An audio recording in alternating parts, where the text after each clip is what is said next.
And hi there, and welcome to Videographers Connect Live. My name is Zephan Moses Blacksburg, and today I'm joined by my friend and colleague, Michael Ivan Shorts. And in the back room, we also have Marty Jinoff running the controls. Hey everybody, glad to be here. Thanks so much for joining us today. We're really happy to have you here, and we've got a bunch of great topics that we're going to get into. But first, we have a surprise special guest calling in all the way from Canada on Skype. Marcus, are you there with us? Hey, what's going on, guys? Hey, what's happening, man? Thanks so much for calling in. Top of the morning to you, eh? So you're about 3 hours behind us, so we want to let you get started with your day the right way. So of course that means hanging out with us. If you want to real quick just introduce yourself just for everybody listening in so they know a little bit more about you. Yeah, sure. My name is Marcus Rideout. I've been running a video production company for the past 5 years. And a couple of years ago, I really sort of tapped into learning how to sell. I kind of found that was the biggest thing I was lacking when I decided to start building my own video business and trying to figure out how to make it on my own. And yeah, that's kind of what I do. And I teach videographers how to sell their services and get way more money and better clients. Awesome, and I think that, learning how to sell is really important for all of us, and it's something that we had to do very early on, otherwise we wouldn't be where we're sitting right now.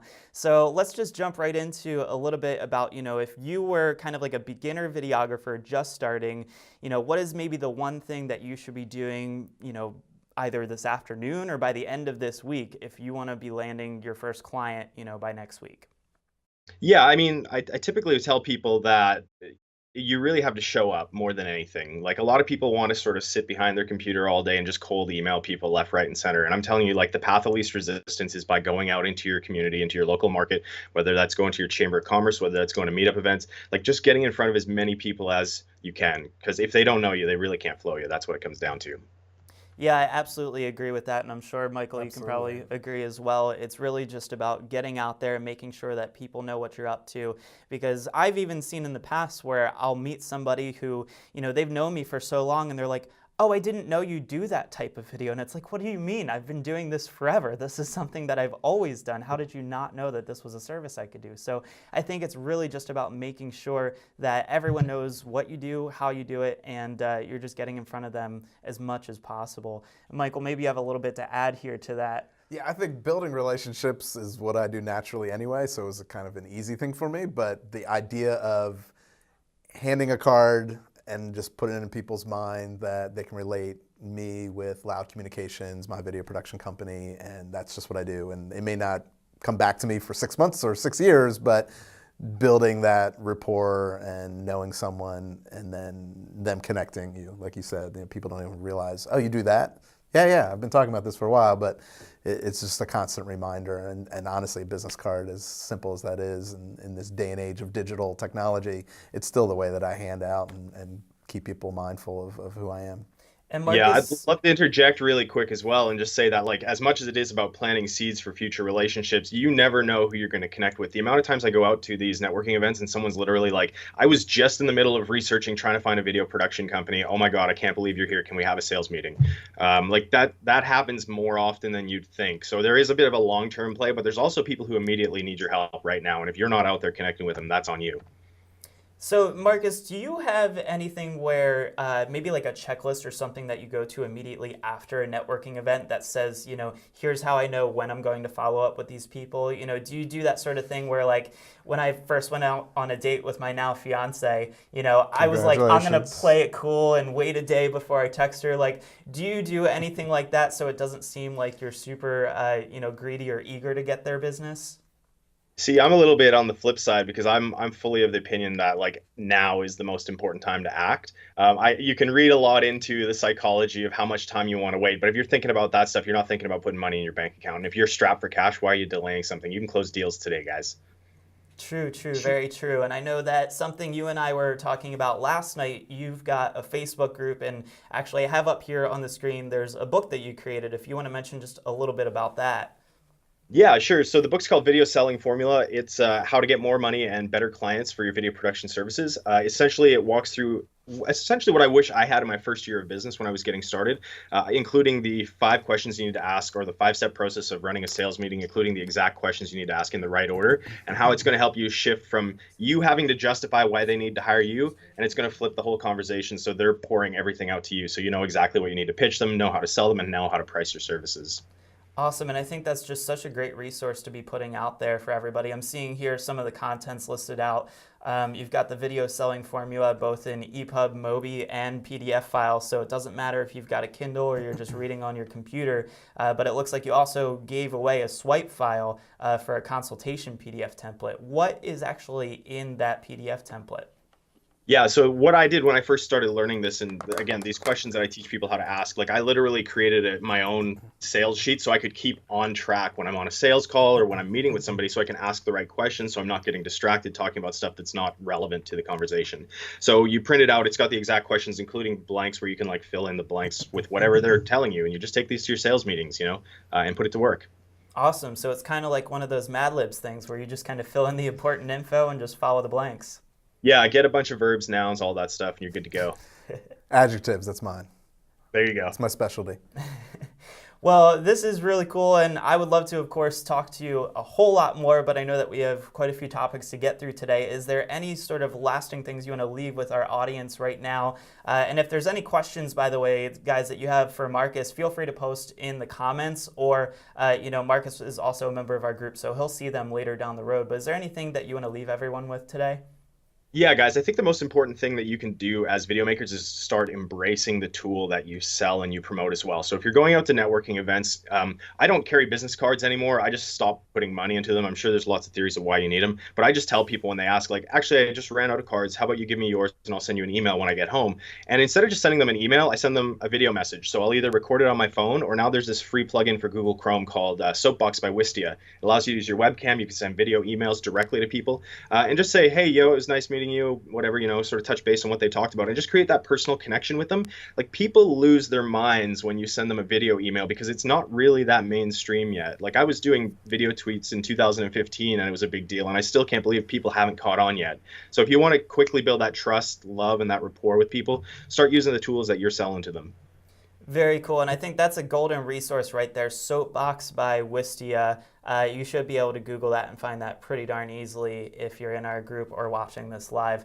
Marcus, I want to give you a quick thanks just for spending some time with us. I know that we've been awake for a few hours, but it's still your morning over there, so I really appreciate you taking the time out. And what's the best way for anyone to get in touch with you if they want to reach out? Yeah, the best way to get in touch is through Facebook. My name is Marcus Rideout, or my YouTube channel. Actually, I do a weekly show on sales training and building a video business. youtube.com/Marcus Rideout. Awesome. Well, thanks so much for joining us today from Skype, coming in from Canada. We're going to jump into our next segment of the show. Want to say bye and thanks to Marcus for coming in.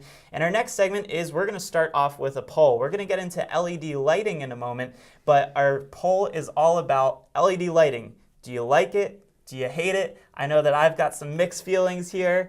Michael doesn't like it, so we want to learn from you. If you could write in the comments below. We're going to have a poll up for you guys in just a little bit. Let us know. All you have to do is hit that heart if you love it, hit the angry emoji if you hate it, and we'll know it'll update live on screen, and we'll come back to that momentarily. But Michael, let's talk a little bit about what your setup looks like. We'll talk a little bit about what my setup looks like. I have a demo here for us today, but maybe just run us through what is in your lighting kit. Good question. So I went out after many years of using really crappy soft boxes that I got for $100, $150 online, and got the Kino Flow, and extremely happy with it. I have often other videographers working with me who are shooting for me, and I get to bring the light kit, and they're like, thank God, I love this. It's pricey, it's heavy, it's bulky, but doesn't get hot, which is nice. And you, I think, impress the client sometimes by just having that bigger outfit. I also have some Arri 150s that I use for hair lights and for little background spots. And again, it doesn't travel easy. It's not light. It doesn't look high tech, but it really is going to last a real long time. I can swap out the bulbs to do 3.2 or 5.6, and I think it does kind of the nicest, even, soft, beautiful lighting that I think a lot of folks are becoming used to. Now, that aside, I know you have something different, and I think it works very well too. So I'm not, as much as I'm down on LED in general, I think there's a lot of room for different activity depending on your client, depending on your setup, on travel, all sorts of costs. So anyway, let's hear what you've got. Yeah, so and just in my own experience, because I've had the chance to work with you a little bit as well, I like the Kino Flows. I think it's a great diffused light. It's really smooth and even lighting, but very much like you said, it's not very travel friendly. It's big, it's bulky, and that's really where a lot of my choices came into play when it came to lighting. Was I've actually got some lights we're going to demo for you guys today. Nice. These are the Dracast lights, and Dracast is pretty nice. I would call it kind of like the lower middle range as far as what you're going to spend on lighting. This is the LED 500. This is really more for like a fill light. It's not really bright enough to be your key light, but I have used it in some scenarios, and you can see that there. What I like about this is it's really tiny. You know, it folds up super compact. I could probably fit, 3 or 4 of these inside a small Pelican case. The other thing that I really like about this is it's not only dimmable, but I can change the color temperature. That's great. So, 3200, 5600, anywhere in the middle.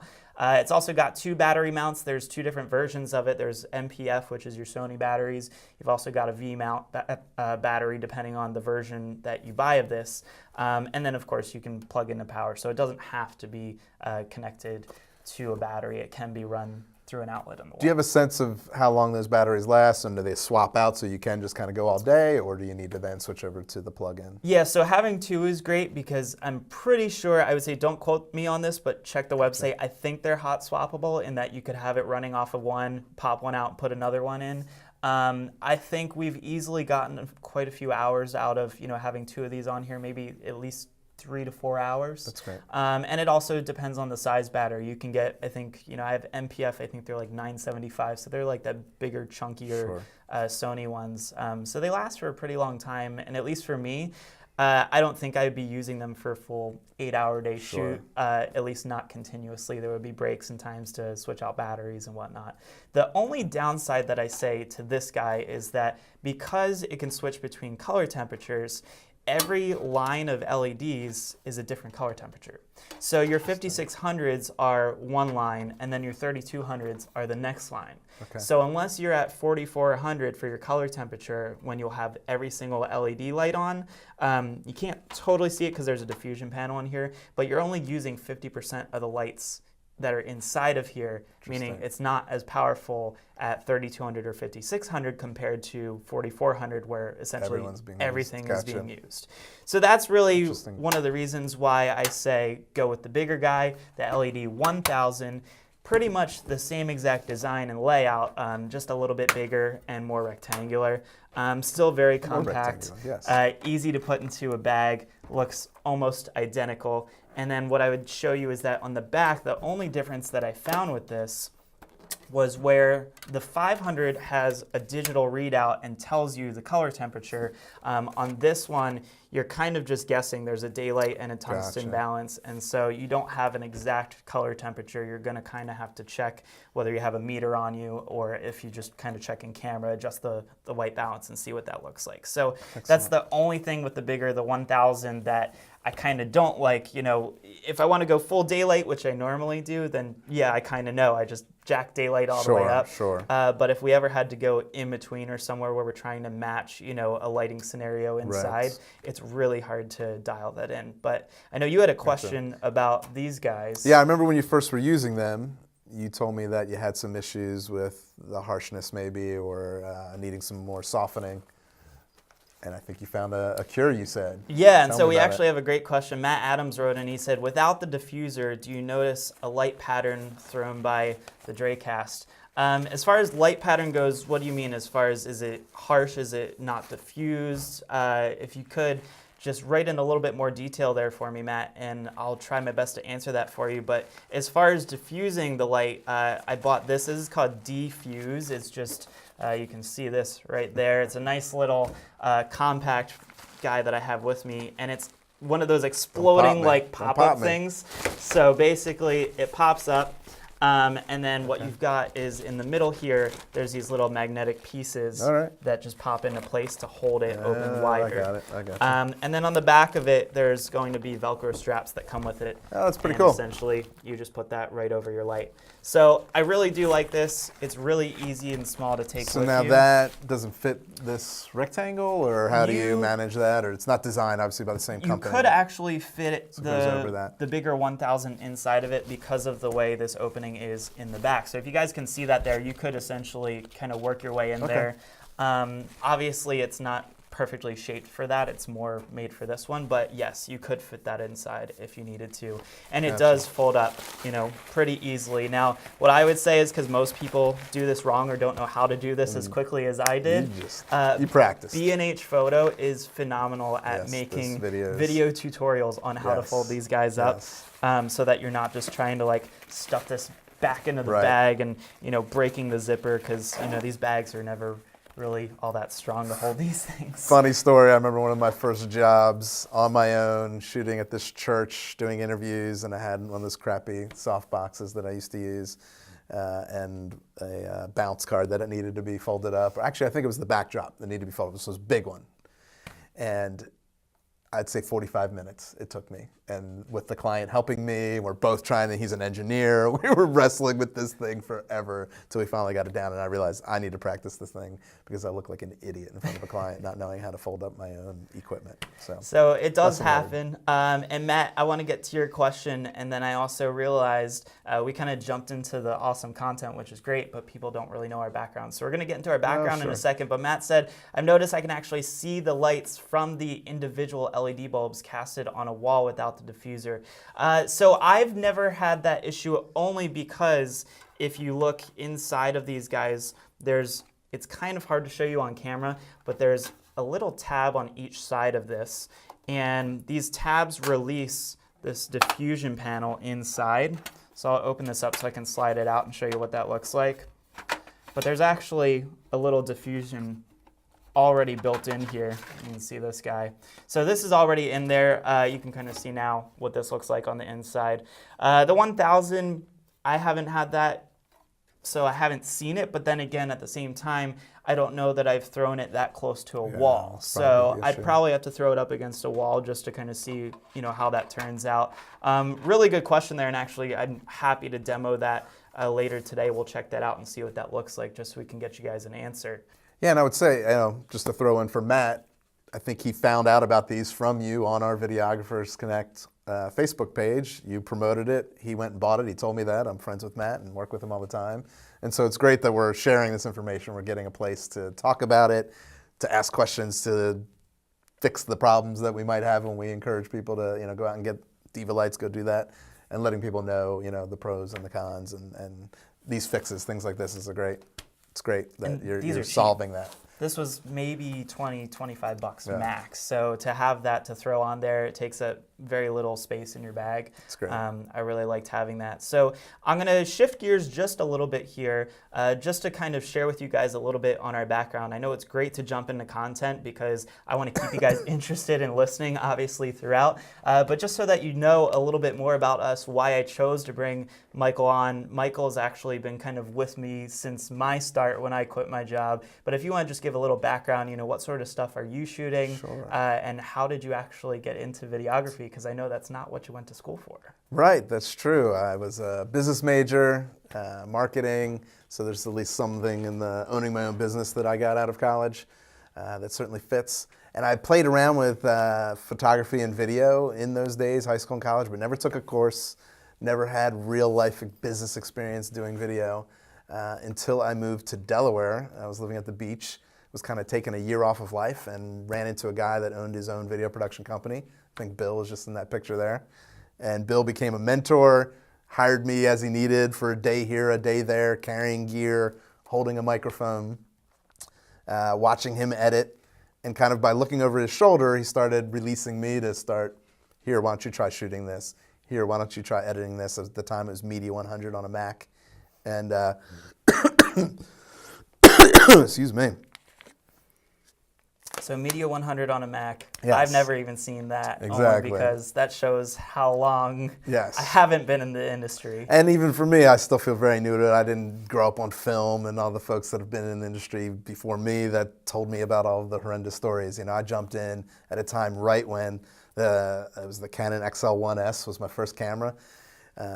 Adobe came out, Final Cut came out, Final Cut 4 was like kind of the life-changing one. That was right when I was getting into the video world, and I was 30 at the time. So I was an adult, I was mature and responsible, had a car, had experience in life, but here I was being exposed to how you can get out and for 5 to 10 grand, have a computer, have software, have a camera, and get out and start making film. So having a mentor is really how it started for me, which is I was kind of very lucky to do that as an older person, 30 years old, not coming right out of college with it.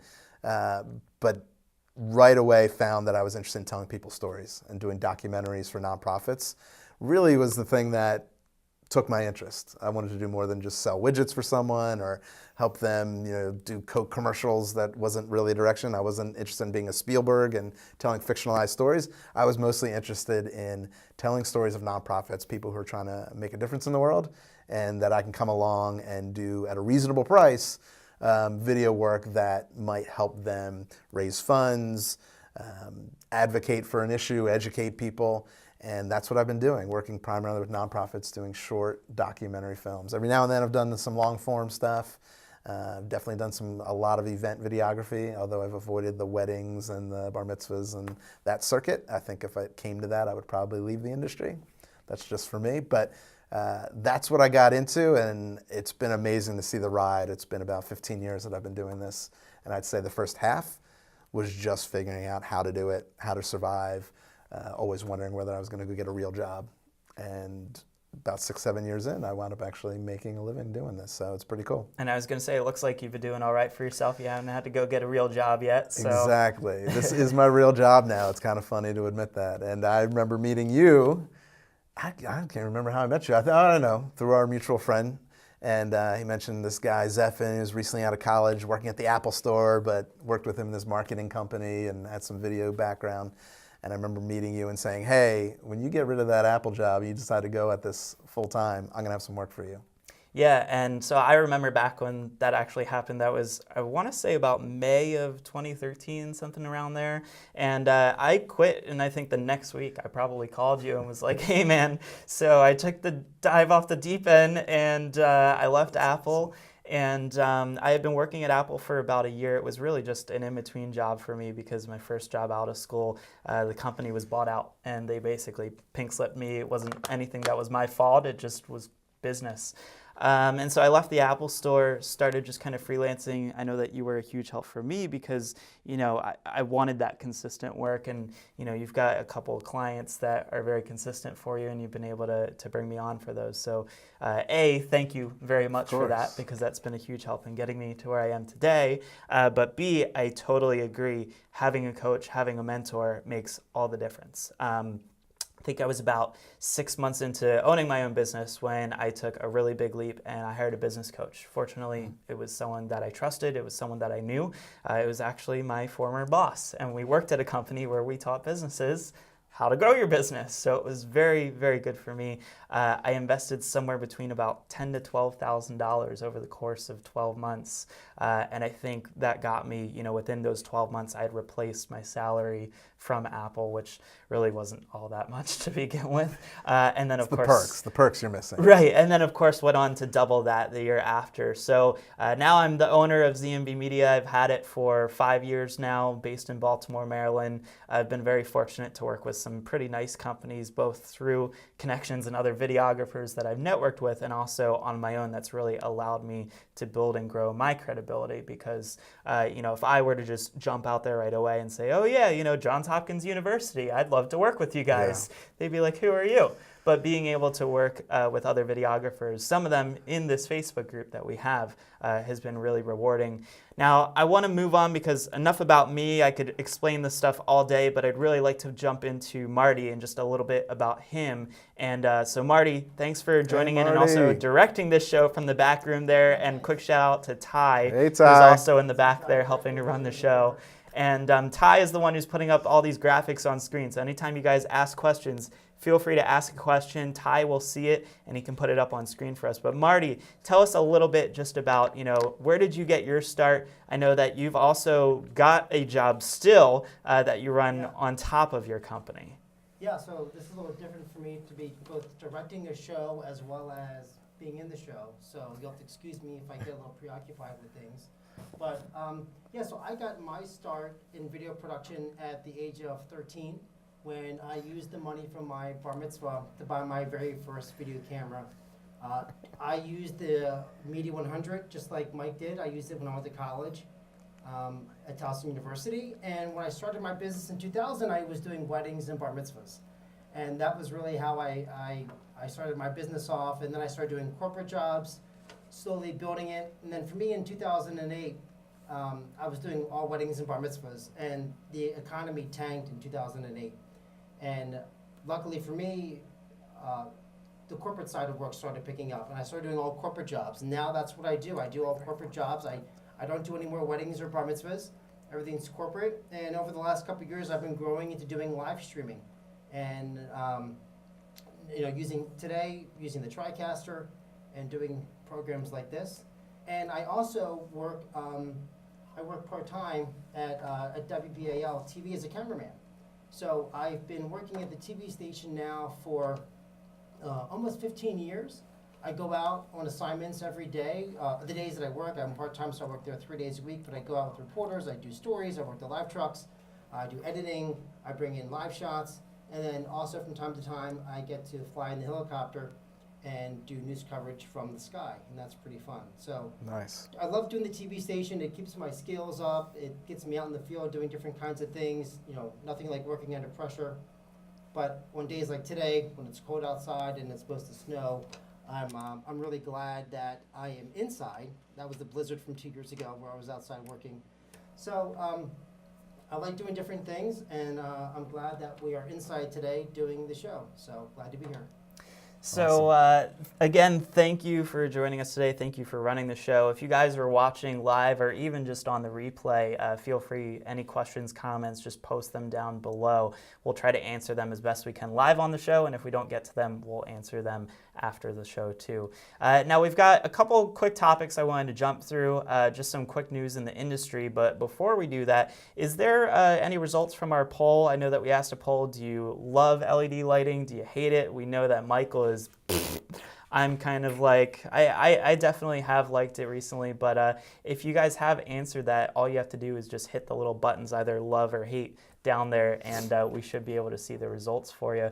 But as we move into the next segment, I want to find out and hear from you, what are you guys editing on? I know that I've always been kind of like a Final Cut hardcore guy until FCP 10 came out, and then I switched over to Adobe Premiere and have been hardcore Adobe Premiere. But feel free to comment below, FCPX, it'll actually update live on the screen, or type in Adobe in the comments and our poll will come up so we can find out what you guys are editing on.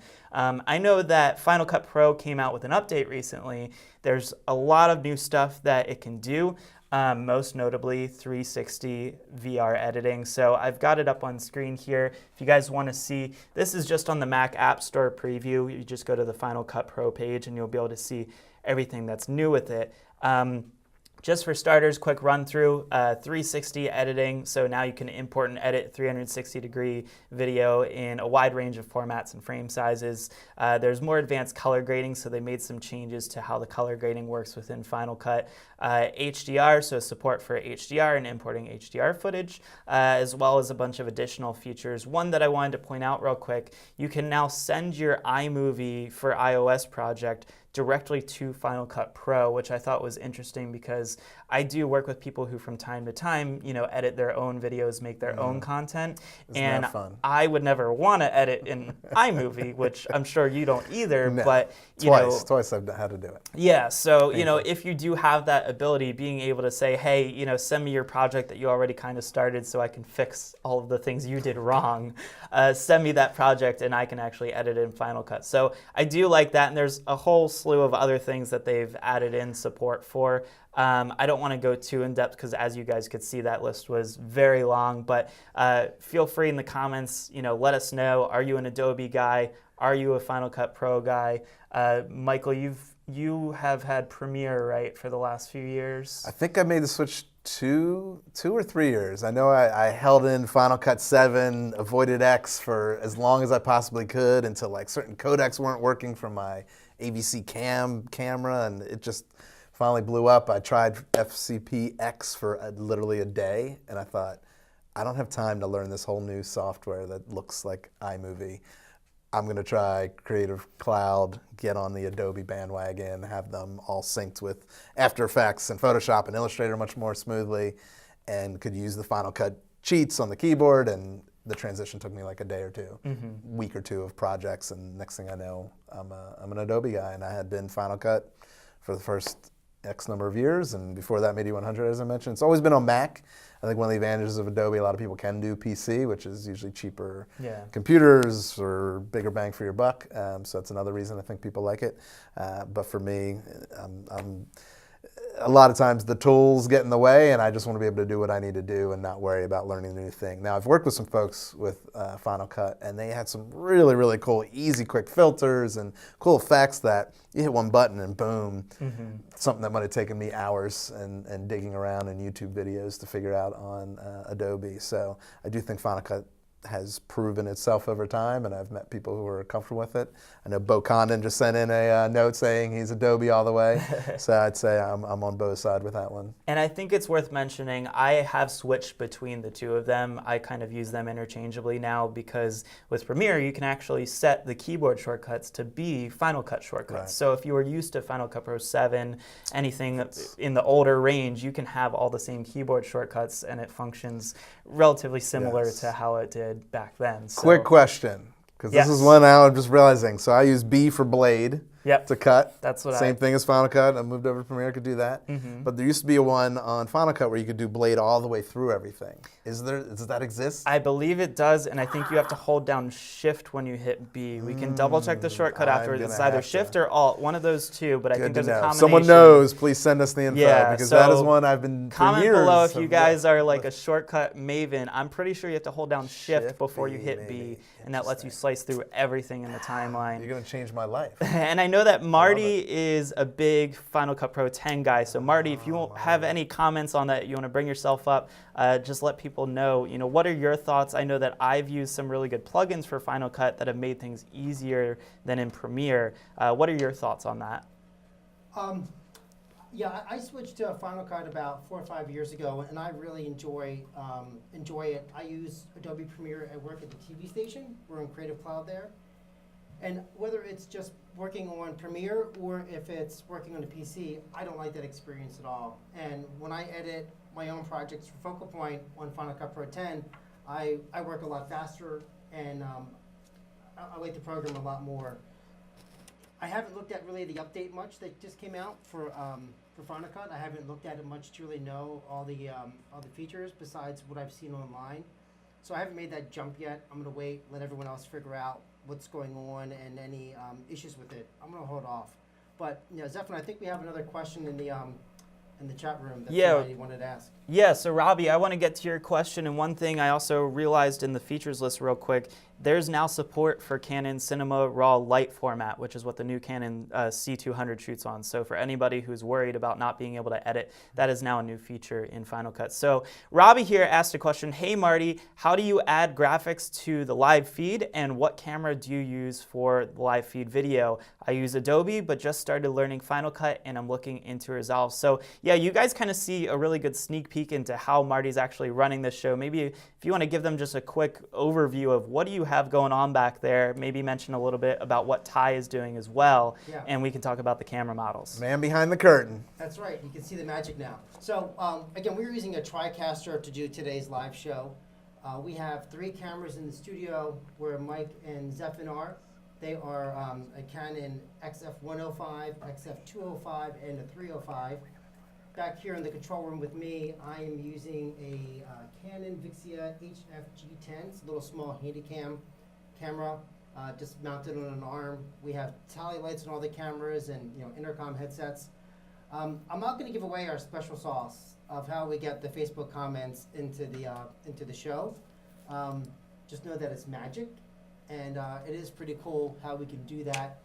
And then your other comment that you have here about using Adobe and just started learning Final Cut and looking into Resolve. Stefan, didn't you try Resolve, or weren't you going to be looking into that, I thought? Yeah, so I've used Resolve a little bit.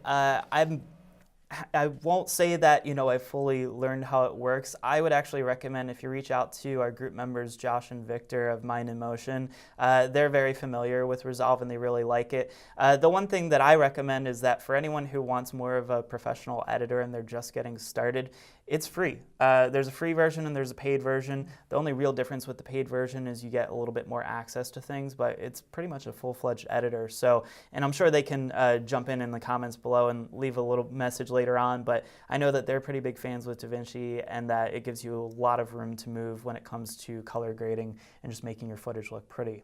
So I want to move into our last segment of the show. And again, thank you guys for joining us. If you're joining us right now, I'd love for you to leave a comment below. Basically say C200 or write an EVA1 if you're a Canon person or a Panasonic person. That poll is going to live update so we can see what you guys think. I know that Marty and I both shoot C100. Michael is a big fan of Panasonic. Yeah. What do you shoot on currently? What's your model? So it's the AC160A, I think is what it's called. And this is more that like ENG it's a style? prosumer, it's got the built-in lens, but it's 20x, which is really nice, not digital, so that's a really great for live events. It also can record forever on SD cards, two of them, so you can back up or do simultaneous or continuous.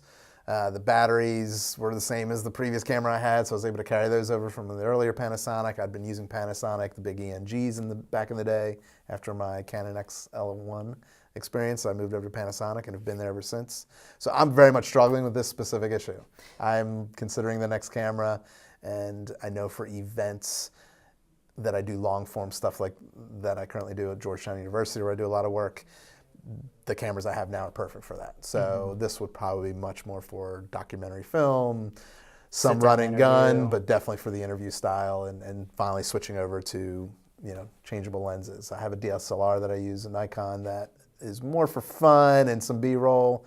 I don't think I'm committed to that as being my main camera, so now I need to figure it out, and I think it's down to these two cameras. So yeah, and it looks like Rebecca's a Canon fan, so we've got... Who knows Rebecca? Do you know Rebecca? Do I trust her? I do know Rebecca, actually. Do I trust her? We actually just met recently. All right, Rebecca, you're going to have to prove it to me. 10 minutes ago, before the live stream. Excellent.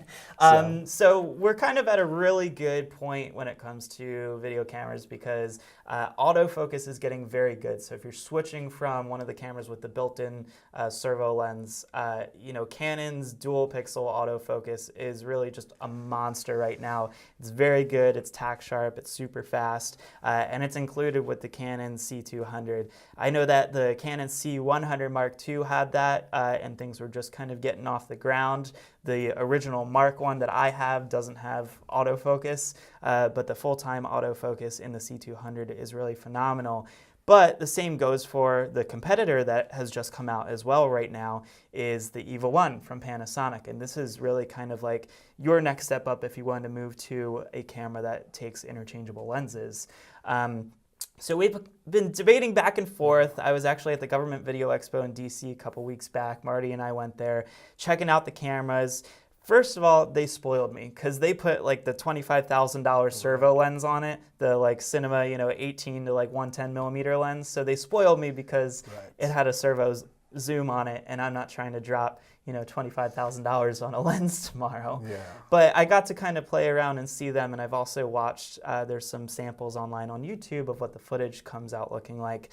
The real difference is the Panasonic is a 5.7K sensor that's essentially downsizing to 4K versus the C200, we're looking at a 4K sensor. So things look a little bit different between the two. I know you watched the same demo that I did, and we noticed some differences between just the bokeh, the background, how things looked out of focus. For me, it almost seemed like things were a little too sharp and contrasty to the point where it looked like it was being over-processed.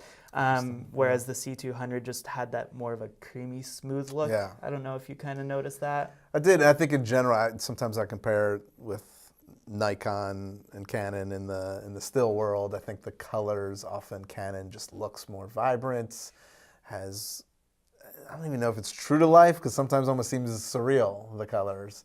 And I think in a similar way, Panasonic, it might be a bit flatter or more contrasty. I definitely don't have the right words all the time to describe it. I can just see the difference and know, yeah, the Canon kind of looks better, you know? And then it gets into the features. It gets into autofocus versus the larger sensor. I think the SD cards options with the Panasonic suit me better in terms of what it can record and being able to keep some of the things I currently use versus, I forget the Canon word for their cards. So Canon's got both CFast and SD cards. CFast, right. So it can do SD card, but you can only do... So if you want to shoot RAW, it has to go on the CFast card. In the case of the C200, what I've been told is it shoots 4K MP4s to the SD card. Again, still you have to have the faster SD cards to make sure that you've got the read and write speeds. But yeah, if you want to shoot RAW, it's got to be on CFast. And a 128 gig card is like 15 minutes? Roughly 15 minutes of RAW footage. So I couldn't imagine shooting in RAW for at least the stuff that I shoot. I mean, yeah, for maybe a 30-second commercial, I could see that making sense. But at the end of the day, I'm going to have to go out and buy, another 12 terabyte hard drive just to hold everything. Right. No, I understand that. So then the output, SDI or HDMI or whatever, you can't get that RAW. But on the EVA you can. So that you can get hours that way. Yeah, and so you can get more using that output. The one thing too that the real techie people are mentioning with these is that the C200 is shooting, as far as color goes, 420, I believe. 8-bit versus 10-bit, you're getting actually more out of the Panasonic camera when it comes to how much color is actually being processed. Man, you're almost like tearing up when you say that. Like, I know, I have to admit, I hate to say the Panasonic is a little bit like better in some quality. That I think Canon just could have let us have, and maybe there's some update that comes later down the road. The other thing I noticed too was when I was reading about the C200, you cannot simultaneously have an HDMI out and an SDI out running. So if I'm using an external monitor with HDMI out and I'm sending SDI, say for like a live stream like this, they will not send the signal out simultaneously. I'd have to kind of pass it through and basically do, an SDI out to, say, maybe the TriCaster, and then output that back to a monitor or vice versa. Is that not true of the EVA, or do you know? I'd have to they check may only on be it. one also. Because I know my current Panasonic, I think you have to choose whether it's the HDMI or SDI. Yeah. That's a cheaper model, but so I'd have to check on it because it still is a very new camera. We're still learning so much about it, and I haven't really gotten full hands-on to take it out for a whole day just yet. So I know that that's probably coming up. We're probably going to look into renting these and checking them out, learning a little bit more. For you guys at home watching, the really cool thing with the Panasonic is that it has a dual native ISO, which basically allows you to have a native ISO of both 800 or 2500, which theoretically should give you really good low light settings. Would be really nice. And for me, one of the lessons I learned from my mentor, Bill Sammons Jr., Watermark Productions out in Delaware, he would look at all the features, look at the prices, kind of make an evaluation, go to like a expo, and then you just pick one and go for it. Because to be honest, you're not going to get one of these cameras and go, this thing stinks. We're talking about laying out $6,000, $7,000, $8,000 to really good cameras. They're both going to do a great job. They're each going to have things that the other one doesn't have, and they're not going to have some things, and that's okay. And then the next models in 2 years will have the things you wish you had 2 years ago, and you upgrade. So as much as I'm get bogged down sometimes in these details, pick the couple things that really you need and go get them. I think go out and make great film and great digital video footage. Yeah, I mean, in the end, it comes down to the person behind the camera. I could give, a 4-year-old an iPhone and they can make the most amazing thing ever or the worst thing ever. It's really about the person behind the camera. So I think that... You don't have kids yet, so my 4-year-old can't do much with the camera, so... Well, you need to teach them. Wait till you have kids, okay? Oh, I thought this was your 4-year-old working the intern here. My bad. Full bearded intern, 4 years old. Amazing. So I know we're getting close to wrapping things up, but Marty, do you have anything to say about whether or not you would choose Panasonic over the C200, and also how's that poll doing back there? Has anybody kind of written in the comments and let us know which way they would go? No, no one that the poll, for whatever reason, isn't working, unfortunately. It's not live updating the numbers. But it seems that we did have more people write in about Canon than Panasonic. Oh, you guys. No, I think it's been a good show, but I myself I will go with Canon just because like Yusef and I already have Canon lenses and a Canon camera, so I'm used to it. So I think that's the way that I will go. Okay, cool. Hey, the Panasonic actually has the Canon mount, so you you're can going put to Canon use the same lenses lenses. on it. But I hear what you're saying. You do miss out on the dual pixel autofocus. However, there is autofocus built in there. So we could argue about the little stats and details all day, but it's really cool just to hear different perspectives from everyone. And again, I'd love to have the conversation with you guys in the comments. So, if you've bought it or rented it, tested it out, please let us know what you found with it. And also, Matt, I haven't forgotten you from the beginning of the show. We do want to test these lights out a little bit more and see what we can find out about, any patterns going on the wall from the lights without diffusion. So we're going to find that out for you. What I want to let you guys know, though, is that we would love to do this more often. This has really been our inaugural test of the Videographers Connect Live. And so we've planned out our second one, which is going to be on January 26th. So please tune back in January 26th, mark your calendar, same time, same place. We're going to do 12 p.m. Eastern Standard Time. And if you're not in the Facebook group and you found this, through a friend or for someone else, please look up Videographers Connect on Facebook and join our group. There's almost 1,000 people in it now. It started with Michael and I and a couple other guys kind of hanging out around his kitchen table. And so it's really been neat to see, just a whole group of people come together. And if you don't know, there's a directory. And I think you've probably seen this in the group. Yeah. Pin post at the top, there's a directory where basically it's just a Google form, you fill out your information, and you can find videographers all over the country. That way, if you need to send them out for a shoot or you have a client who's somewhere and they just can't afford to bring you in for that thing, you can go and look and say, okay, Phoenix, Arizona, let's see who's in that neighborhood and send somebody out. So it's a great resource, totally free. It's in that pin post at the top. And Michael, I just want to thank you for coming out today. It was great. Thank you. Taking some time out. I know that's we're getting close to the weekend here. That's so right. Big party Saturday, tomorrow night. So had to squeeze this in before the big party tomorrow night. If you're in the area, Baltimore, let me know. So yeah, and feel free, add us on Facebook, connect with us. We'd love to be speaking with you guys if you're watching this. And Marty and Ty in the back, again, thank you. And Greg, he's behind the camera, so there's no camera on him, but we got to thank him as well for being here. And thank you guys for watching, and we will see you next time on the show in January.